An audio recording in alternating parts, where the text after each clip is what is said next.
What's going on, guys? This is me. I've seen a lot of new cards announced, so I'm going to be covering all of them in one shot. And actually, well, most of these cards are relatively old. Well, I mean, a few days ago. However, the new TRAPTRIX cards got literally announced like yesterday. If you're watching this October 13th, if you're watching this on freaking December 54, then my bad. Anyways, the first one is TRAPTRIX Arms Bucephalius 2, Link 5 Darkwing Beast, 35-0 Big Boy. Big Arrows as well. 3+ BBWs cannot be special summoned from the extra deck if you have 2 or less TRAPTRIX spells or traps in your grave. So in other words, if you don't play a lot of bad cards in your deck, you are incapable of summoning this monster.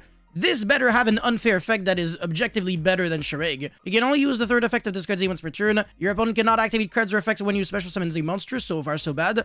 When a monster declares an attack, you can banish this card and all cards your opponent controls. Again, pretty bad. If this card is sent to the grave, you can send one BBW monster from your extra deck to the grave. Also pretty bad, so nothing positive to say about this card. The next one is Alpha Summon Normal Trap. You can only activate one card with this card's name once per turn. Target one of your banished monster and one of your opponent's banished monsters.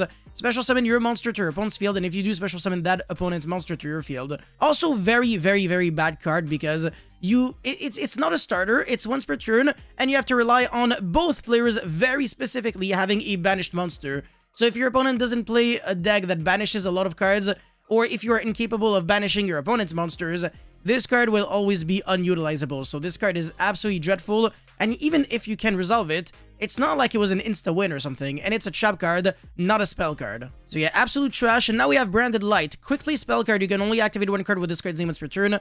Target one fusion monster on the field or in the graveyard, return it to the extra deck. Then you can special summon one Fallen of Albaz from your grave and one monster from your opponent's grave to their owner's field. Now, this card is really cool. Very interesting, definitely has potential. The fact that it is kind of like a diffusion, pretty much generically, and you can special summon one Fallen of Albaz. So even if you don't play Fallen of Albaz and you don't have it in the grave, you can still legally activate this card. And I really like that. So this card is very interesting. By far, obviously, the best card that I reviewed today.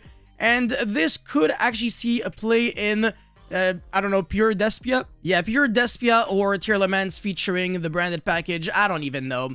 But anyways, now we have Lindworm, the Hammer Dragon, level 8 Darkwing Beast Fusion, 25 2k, so I think you already know it. This is probably going to be a target for Mirage to send.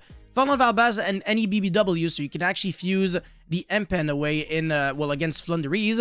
You can only use the first and second effect of this card's name once per turn. When a Fusion, Synchro, Xyz, or Link monster activates an effect, you can negate that activation. Then you can return one monster on the field to the owner's hand. That is actually a very nice card. I'm a big fan of this card. Wow, you don't necessarily have to return back the monster that used its effect. It can be any of them, and it doesn't target. So this is already a very nice card. Nice. During your opponent's turn, if this card is in your grave, a quick effect, you can target one Fallen of Albaz in your grave. Between that target and this card, special summon one, and banish the other. Again, another very good card. You can foolish this from the extra deck to the grave with something like Nadir Servant. And then on your opponent's turn, you can banish this, revive back Fallen of Albaz, and then fuse using like their extra deck monster, summon Mirage, and that could be like double interruptions.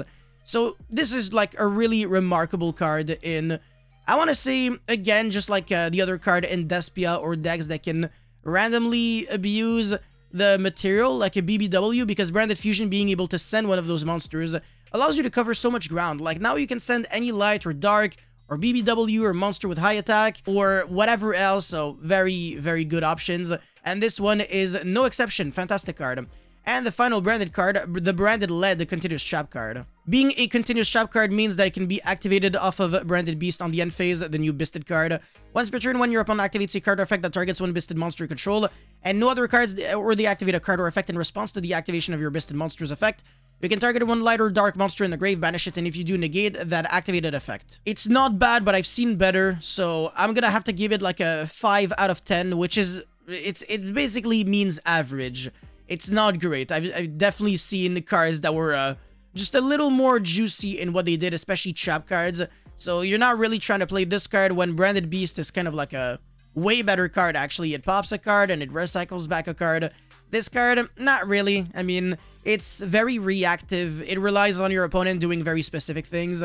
But again, it's not like it sucked or anything, so I'll tolerate it. It's not trash. Alright, and now for the new TRAPTRIX cards. A few of them, actually. First one is TRAPTRIX Pingyukula, rank 4, 25 and 300, so the exact opposite of Rafflesia. You can only use the second and third effect at discarding once per turn. This card with material is unaffected by trap effects and by activated effects from any other monster with the same type as any of those materials. This is going to be relevant with the second effect. You can detach one material from a discard, add one TRAPTRIX monster from your deck to your hand. Alright, not too bad. And if a monster or monsters that is owned by your opponent is sent to the grave or banished by a card effect, you can attach one of them to this card as a material. Now, that is actually very nice, because if you're playing it against a deck that every single monster basically has the same type, you can make it so that all of your monsters are unaffected by traps and pretty much monsters. So that is quite neat. If you have this and like Rafflesia, you can actually achieve like a huge soft lock. There is basically no way your opponent can jump over your TRAPTRIX monsters, and you always have like your trap holes to like kind of protect you and stuff like that. So that is definitely a really cool card. And now we have TRAPTRIX Arachnocampa. Oh, wow. Okay, so obviously this has to be an insect if the name is Arachno. Yeah, maybe like a spider or something. 13-15, you can only use the first effect of this card's name once per turn. During the main phase, if you control a TRAPTRIX monster quick effect, you can special summon this card from the hand. Also, you can out special summon monsters from the extra deck for the rest of the turn except insect and plant monsters. That's fine. It doesn't matter too much. Now, this is an effect that you can use on your opponent's turn, and this will come up. I will show something right after. But also, sorry, on your own turn, if you have, let's say, Mantis, you can go normal summon, search this, and then make Sarah, special summon this, and then trigger the Sarah to set a chapel card. So with one single Mantis, you can end on, I don't know, Sarah plus another monster, and any chapel card. Really cool. Basically makes it a little better than Mermelio now. Unaffected by the effects of a whole normal traps. The first time each set card in your spell and trap zone would be destroyed by a card effect each turn, it is not destroyed. Now this is a really insane effect. Your opponent can go Lightning Storm or Duster, and because of that, you can protect yourself. Even if you don't control it initially, you can chain this card to the Duster or Lightning Storm, and that way you simply do not get your board wiped. So that is a really fantastic card. I'm a big fan. Definitely the best one out of all the cards, again, that I've reviewed today. Now we have a trap card, Delusion Trap Hole. Shoutouts to all the 304s on Fresh and Fit's panel. Normal trap, you can only activate one card with this card's name once per turn. If your opponent special summon the monster this turn, target one monster they control 2,000 or more attack, destroy it. Then if you have a whole normal trap card in your grave, you can banish one monster from your opponent's graveyard. Now, this is way better than, I think the name was like Void Trap Hole or something. It's like on the summon of a monster with 2k attack or more, you negate the effect and then you destroy it. That's just not really good.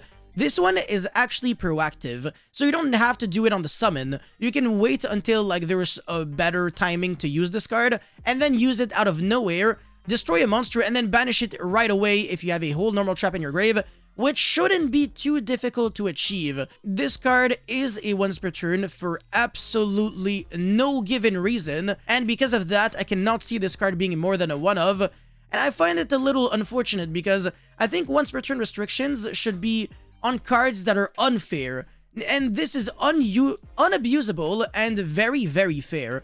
It's not that good because it has to be a monster with 2k or more attack, and unless you have a whole normal trap card, all it really does is destroy a monster, and it targets and it doesn't negate the effect. So I've seen better, but I've also seen worse. So this card doesn't suck, but it's definitely not a 3 of. I'm not gonna say anything, but I've kept this card for last, I guess for a good reason, but not really. Whatever. I mean, let's review it. TRAPTRIX Atipus, Link 3 Earth, Insect Link, 1800 attack only for Link 3. Okay. Middle left, middle right, bottom center, 2+ materials, including a plant or insect monster. Ah, man, this shouldn't have been a thing. This Link Summon card is unaffected by trap effects. TRAPTRIX monsters you control gain 1000 attack while you have a normal trap in your grave. Wow, okay, so that actually changed from the effect that I read yesterday, because yesterday I read that this card you control gains 1000 attack while you have a normal trap. That actually makes it so much better. Alright, not too bad. So the translation that we've got was incorrect. Once per turn, you can target face-up cards your opponent controls up to the number of insect and plant monsters you control. Negate their effects until the end of the turn, then you can banish one normal trap from your grave, and if you do, destroy one of the targeted face-up cards. I hate the fact that you're making a Link 3 monster that does absolutely nothing on your opponent's turn. Nothing at all. This is a soft once per turn on your own turn. You're just committing so much on a deck that should be interacting a lot with the opponent's board. So I don't think you'll be summoning this monster too often, unless you're randomly trying to like jump over like Colossus-esque monsters. Like your opponent could have like a bunch of Colossus on the opponent's field. You can go negate all of them and then destroy one of them and then jump over the rest of them. So that's a play that you could do. It doesn't lock you under Insector Plan, so you can summon this, negate a bunch of cards, destroy cards, and then make access code. So it's far from garbage. It's definitely not bad. But I think a fair effect like this should have made it a Link 2 monster and not a Link 3. Like, this card is far from degenerate. Even the other Link 2, I think, is slightly better. I think it's like a monster reborn on the end phase. I forgot. Whatever. It doesn't really matter, but whatever. It's alright. It's like a 1-of. This card's a 1-of. This card's very good, actually. Maybe a 2-of. And this card is a 1-of. So it's... I mean, it's hard for me to like be happy with a new wave of support because these cards are all decent, but it reminds me a lot of Cyber Dragons where when they get support, the cards aren't completely trash all the time, but they're never great. They're always like, wow, okay, great. I can play another 1-of in my deck now. And I'm mostly talking about Cyber Dragon Nexture and Cyberload Fusion. Like, those cards were like really cool, but you don't really want to draw them, and like I said, they're only 1-ofs. I'm just really waiting for the time that we get another 3-of in Cyber Dragons, and I think in this deck, another 3-of would be very appreciated. That's pretty much all I had to showcase for this video. Let me know your thoughts about these new cards in the comment section below. As always, don't forget to like and subscribe, and I'll see you guys very soon. Peace.